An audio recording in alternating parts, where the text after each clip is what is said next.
Ladies and gentlemen, esteemed youth of our nation, today, I stand before you not just to reflect on our storied past or discuss the present challenges, but to inspire you to take active steps toward forging an illustrious future.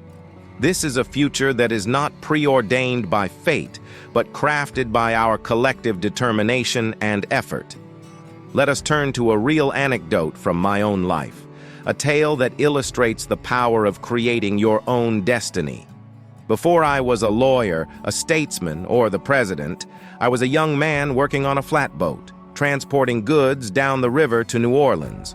On one trip, my boat became stuck on a mill dam. Instead of waiting for help or giving up, I drilled a hole in the bow of the boat, allowing the water to drain out and freeing it. I then patched up the hole and continued on my journey. This small act of quick thinking and resolve might not seem like much, but for me, it was a profound lesson in self-reliance and ingenuity.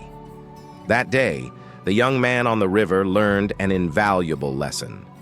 Sometimes you must create your own solutions when faced with an obstacle and not wait passively for fate to intervene. From that day forward, I embraced the belief that fuels our discussion today. The best way to predict your future is to create it. We must not be mere spectators in our own lives or passive participants in history. Instead, we are the authors of our future chapters. So, my young friends, remember this. While dreaming is essential, it is action that changes the world. Don't wait for the perfect moment. Create it. Don't just follow paths, carve your own. And when history asks who had the courage to push the boulder uphill, let it be known that it was you.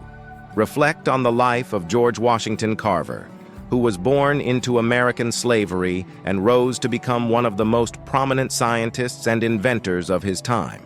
Through his innovations in crop rotation and agricultural science, particularly with peanuts, he not only improved the lives of many farmers, but also helped stabilize the agriculture industry.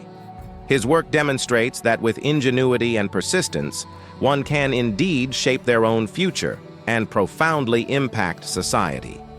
We must adopt our responsibilities with enthusiasm, not reluctance. Each challenge should be seen as a chance to innovate, each setback a stepping stone.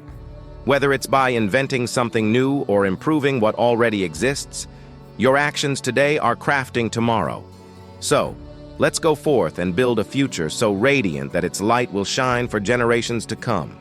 Dream boldly, but more importantly, act decisively. For in the forge of action, the future is shaped. Thank you. May each of you find the courage to shape a world in which you are proud to live.